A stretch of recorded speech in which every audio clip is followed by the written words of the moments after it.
Vintage Magic. Game, collect, invest. For more information about our consulting and professional services, visit vintagemagic.com.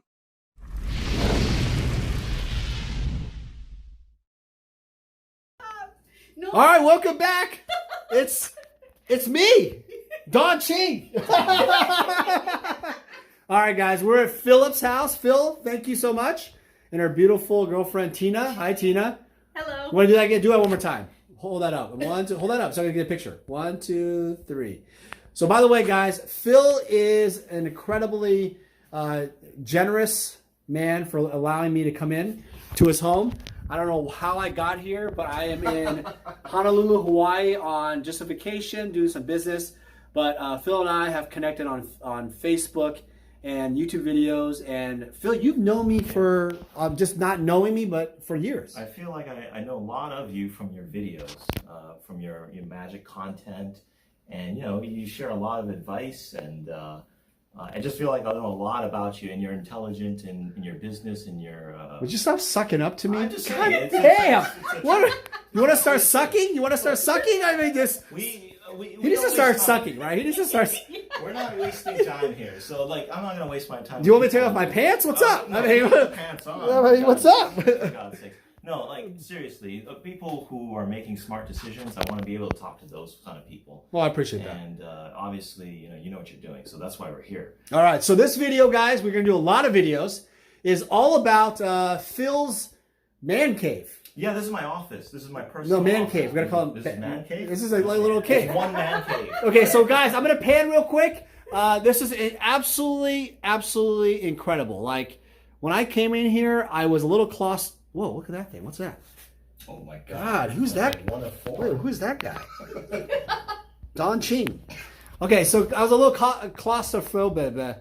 I was basically looking at this like I've seen a lot of collections all over the world, and I have never ever seen anybody at this level use their at this level. Yes, at this level. At this level. This is not a level. This is level. At this level. Phil, by the way, is all about levels. Yeah. So this is I call this like from a collector standpoint. I have never ever seen this type of obsession and display for a collector until now. The reason why is in these little bins. We'll go over here in a second. But let's start with the bins. Yeah. Okay. Okay. So tell me the passion here. What's going on? Great video by Daniel Chang. Are you a collector or are you an investor? So when you take a look at my office, I'm obviously a collector. What you're seeing on the walls, that's Alpha. That's BGS 9. Okay? Alpha is the only set that really matters. And it's a piece of artwork. Okay? It should be displayed. So if you look at this, Daniel, take a look at this thing right now. What is this? This is pieces of wood. Okay? I just put pieces of wood on the wall. And I put my cards. Pieces of wood. These are just pieces of painted wood. Yeah. Pieces of wood. Pieces of wood. Are you talking? The way you're talking is like I'm Donald. I'm the god. I'm Napoleon here. I'm just messing with you. All right. No, seriously. This is works of art. Right. It should be on a wall. Right. This is my office. Here, come with me and talk. Take a look at this. Okay, so you got the top row there. That's your kind of like. So how'd you organize all this, by the way? Okay, so the bottom is commons, and then you go into uncommons. Alphabetical? No, just the way I feel like that should be. That's not acceptable. Well, I'm taking user community input on this, but yeah, guys, comment below. Should he put this in alphabetical order? There's a fairy and a bear and a war mammoth. So you're not doing it by color, nothing. Nah, they should just be together. You know what I mean? So, anyways, check this out. So that's the uncommon spot over there with the tutor and the Sarah Angel, the icy manipulator. Okay, you got that? I got everything, yeah. It's beautiful. Now zoom in on my desk here. Check this out. This Monopoly for now. Look at the 8.5s. Okay, I just got this. It's embarrassing. Look at embarrassing. You say embarrassing. I want to pull this card out right now. Look at this thing. This thing. Oh, this card is so hard. Yes. Population 7, mint and higher. BGS 9. Well, that's still, yeah. Okay. I saw this. Why is it so difficult? Well, because of the printout. You know that right there. That no, printing I'm asking because you're the expert. Okay, take a look at this. I'm not your level. Okay. No, I'm not at your level. I'm not at your level. Come on. I'm not at your level. Come on. I'm not at your your level. You are level. Daniel Chang today. No. Take a look at this Hawaiian Daniel Chang is this title. Take a look at this card. Okay. This card is packed fresh. Okay. Now, do I need BGS to tell me? Do you want me to tell BGS when I go there next week? Yeah. Can I give you this card and you tell me the surface? Oh, you explain why is the print off so why is it? Yeah. That's a print surface. You want me to explain why or what? You know why. No, I don't know why. Tell me why is that print off? It's just because it's the eye appeal. If it was on the back, they'll probably get an 8.5. I got you. Yeah, if it's a little bit less whitening, you'll probably get an 8.5. Hey, that's alpha for you guys. Yeah, that's alpha. There's inconsistencies. Yeah. And so why do you like alpha? What's the deal with alpha? The Enigma. It's the first set. It's the first edition. It's the genesis of Magic. You sound like me. No, think about it. Like, this is the first set. This is 1993, right? This is where you had the power. This is when you had broken cards. This is where it all started, guys. You know, as a collector, we appreciate the first set. And it wasn't appreciated early on, right? It's like, okay, where's the beta copy? That's worth more than the alpha. I can't put this in a deck, right? It's got these corners here. I can't use that. Even the collector's edition. Zoom in over here. Look at all these stacks of collector edition doppelgangers. That's a golden border. What the hell is wrong with you? Yeah, what is all Why do you have all this doppelgangers? What are you doing? What are you doing? Don't like the golden border. What is wrong? What is wrong with you? All right, what is the obsession with doppelganger and Shivan Dragon? 1994, Revised comes out. Someone gives me a bear, right? Like one of these cards. Revised. We're talking 3rd edition. And I look at this card and I'm thinking to myself, what is this stuff, right? Like what is this artwork? Why is this so complex looking? I want to be a part of it. Not only do I want to be a part of it, I want to collect it. Okay? So I become a collector. And before that, I was collecting Marvel cards, right?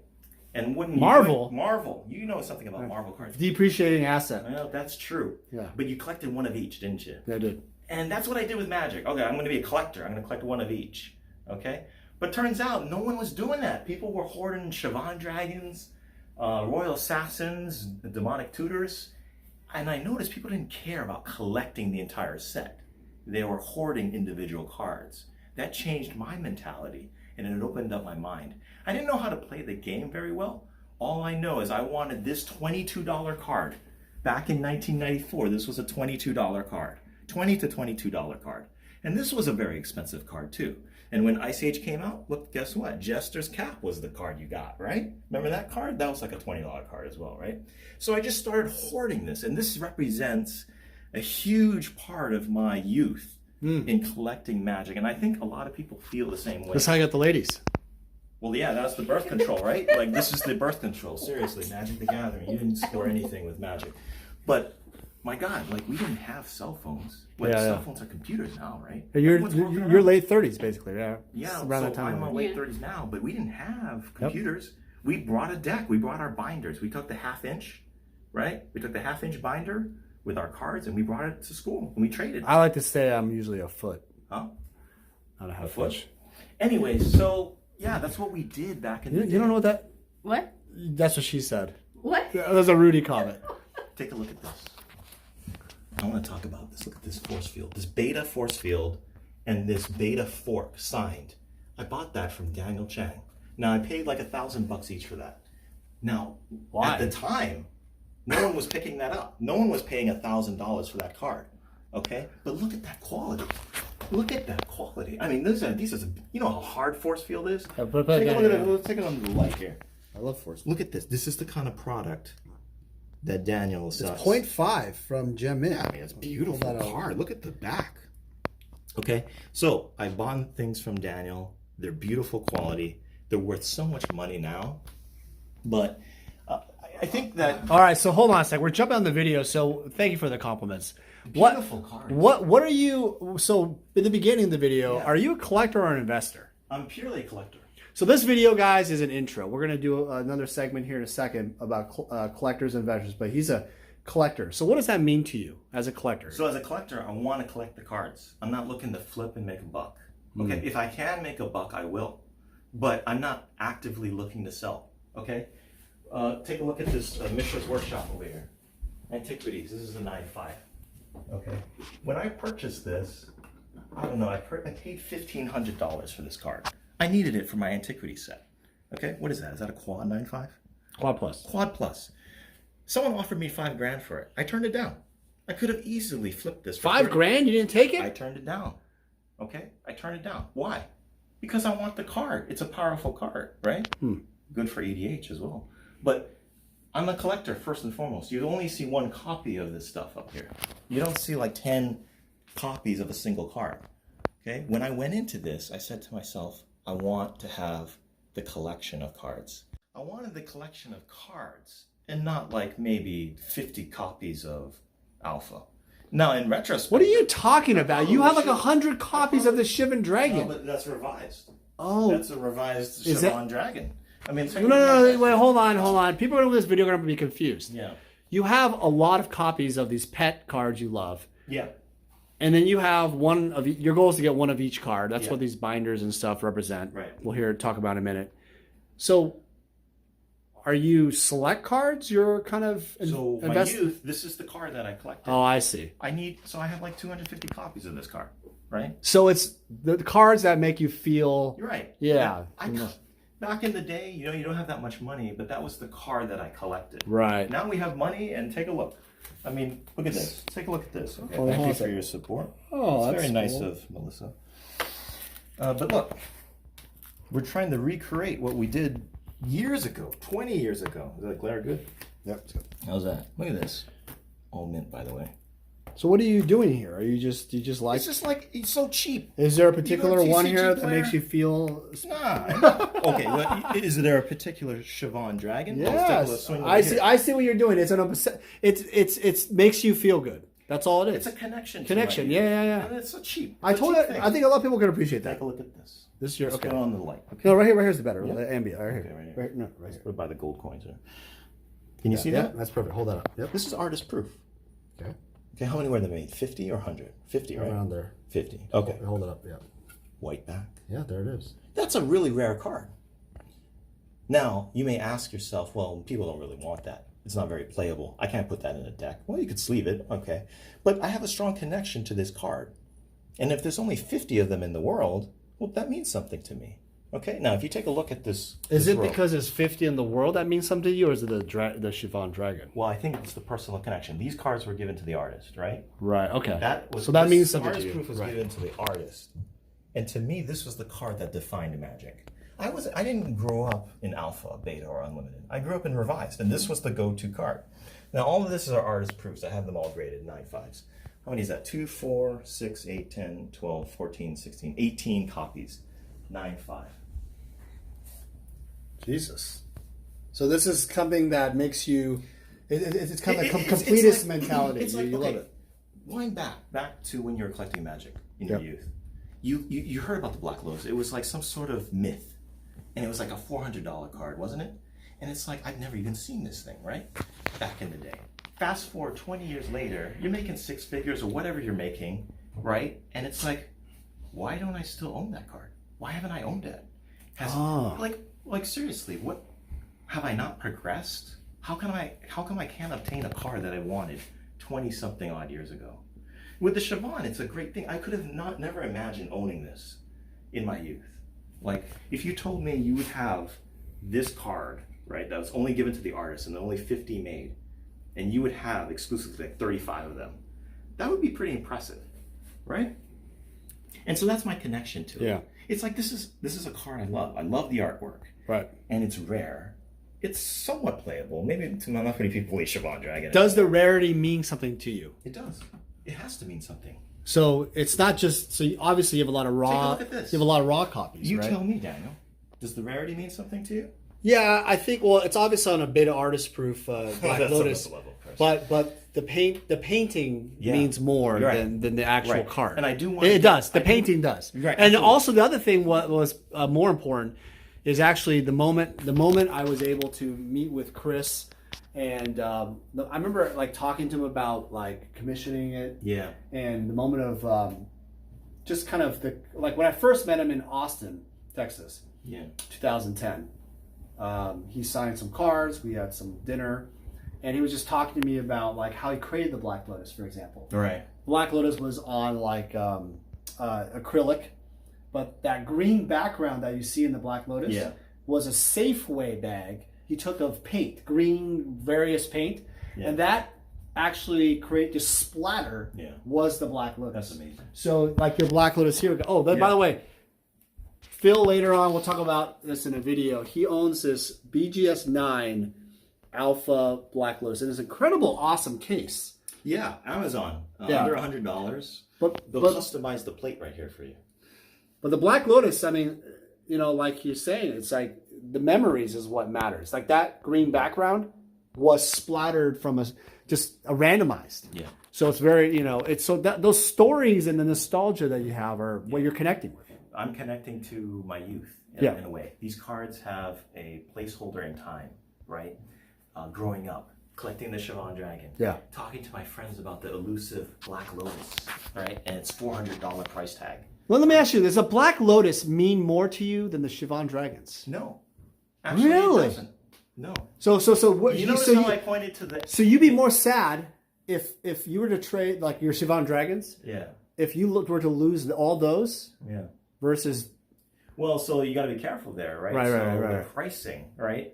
I wouldn't see it sad to go if you offered me a lot of money for that. You know what I mean? Right. I mean, how much are you going to offer me for a Siobhan Dragon? Right. I have a more connection, like you're talking about, the paper bag. Right. I have more connection to this card than I do of that card. Right. This is more about prestige. Yeah. It's about the prestige. It's the Rolex. It's the Ferrari. Well, why do you buy a Rolex? Why do you spend thousands of dollars on a watch? Well, it's high quality, right? A Rolex has good timing and movement, and you're going to pay a premium for that. This is a premium card. But I don't have that strong connection to my youth with this card. All I know is that it was an elusive card back in the day that I could never imagine affording. And I think a lot of people feel that way, right? It's like some people may have owned this card at one point and they sold it for whatever reason.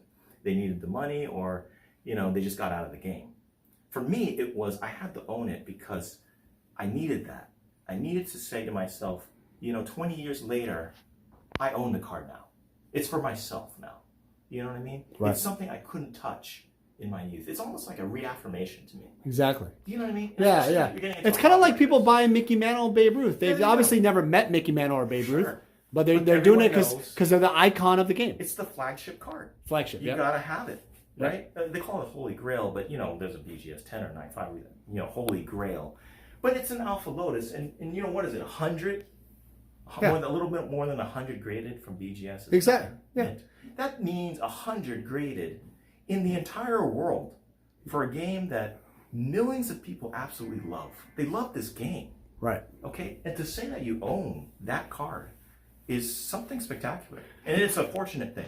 I'm absolutely fortunate to be able to actually purchase the card. And the way I purchased it was kind of an interesting story. I had sold one of my properties. I had made some money off of the property. And I used some of my profits, $20,000, to buy the card. He wanted $25K, he came down to $20K. So I secured the card for $20,000. And I put it up on eBay. And, you know, I'm asking for an exorbitant amount of money for the thing. But I didn't want to sell it. I just wanted to showcase it. It's a showcase piece.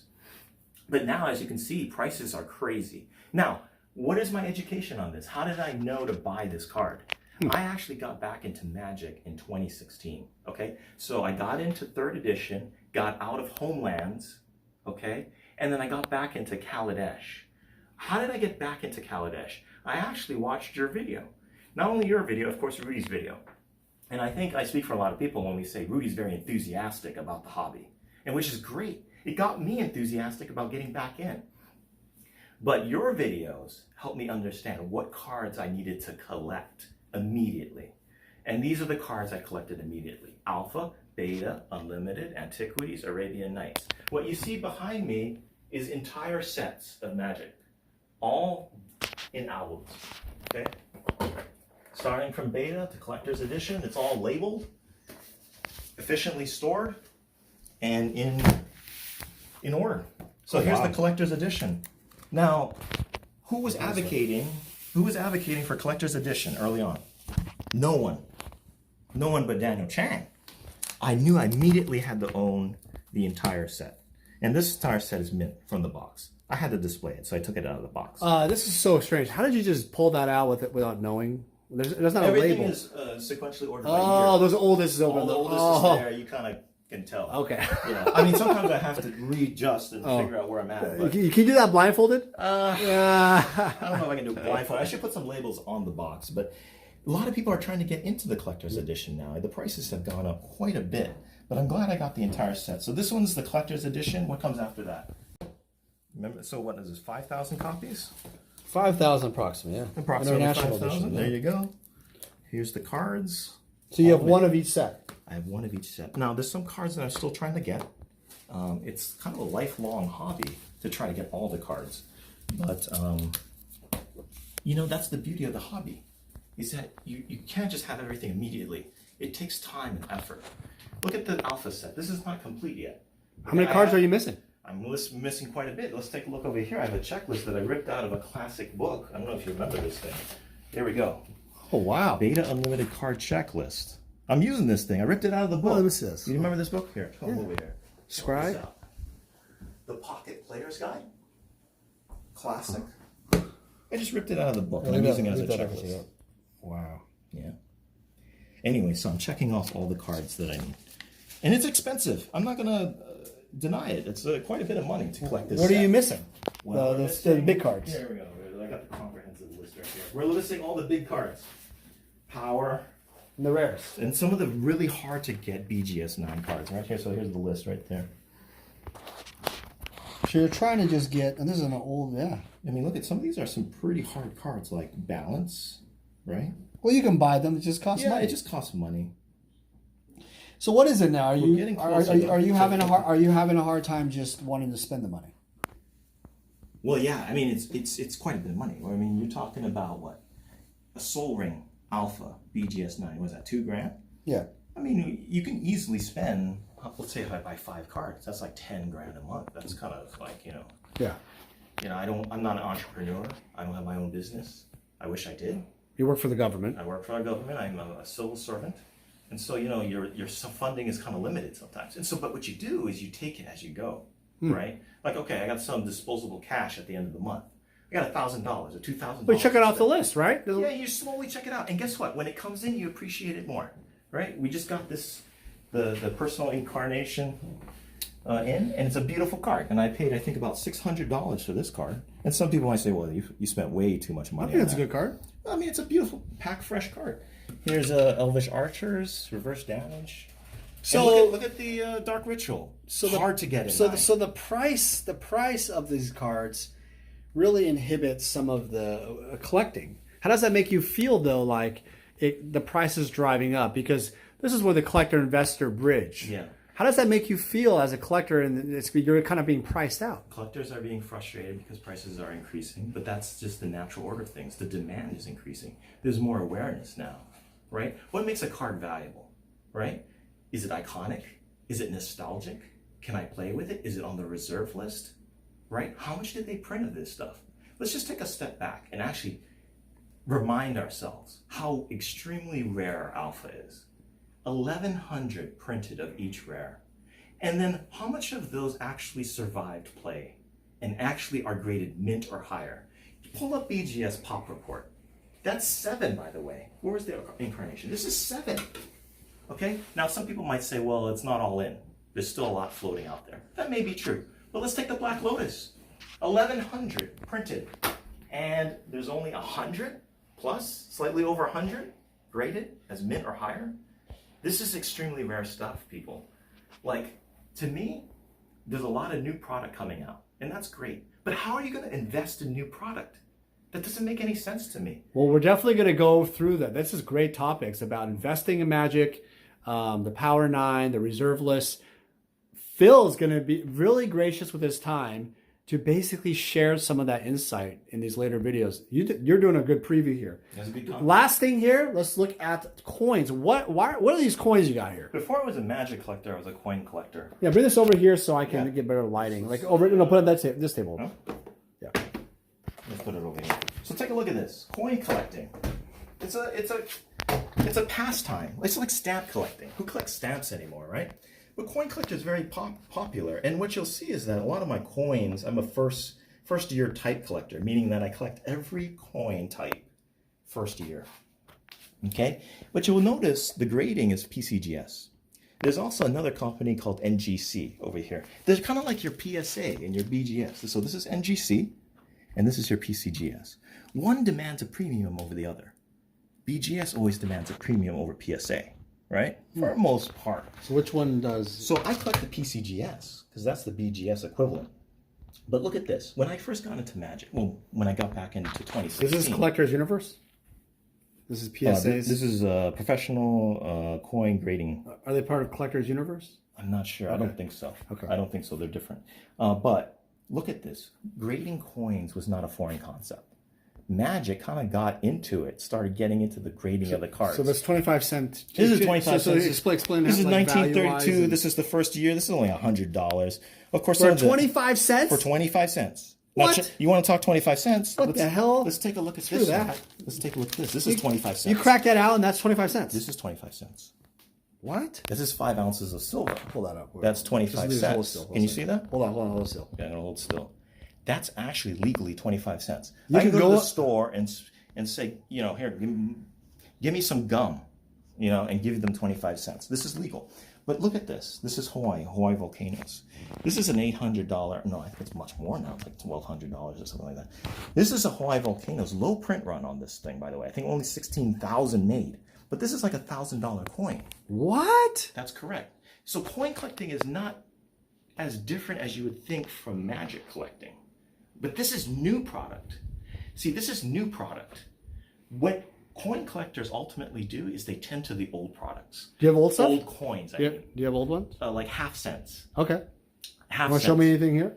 Well, this is mostly new stuff. But the tendency to collect is to the older stuff. The big money, yeah. The big money. What is the old stuff for us? For the Magic community, it's alpha. And I submit that when new products come out, it's a good thing for the community. People get excited. Arena, right? They're playing more Magic than ever before.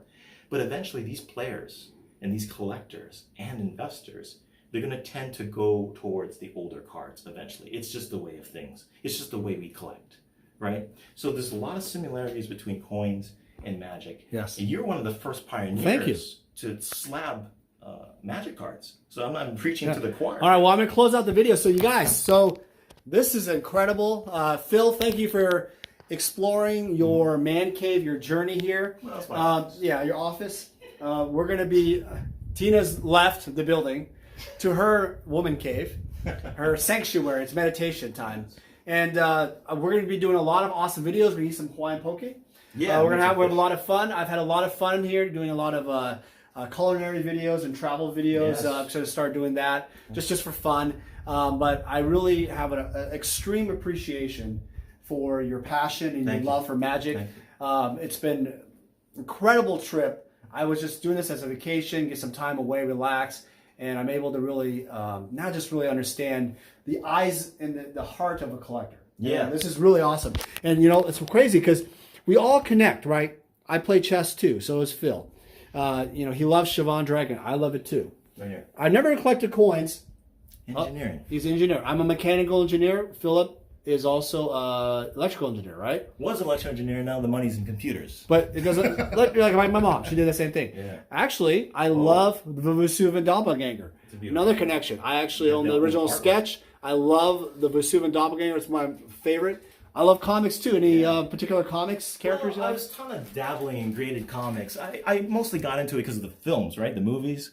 So I was kind of interested in very overpowered villains like Magneto, right? And Apocalypse and the Sentinels, and then now, Thanos and all that.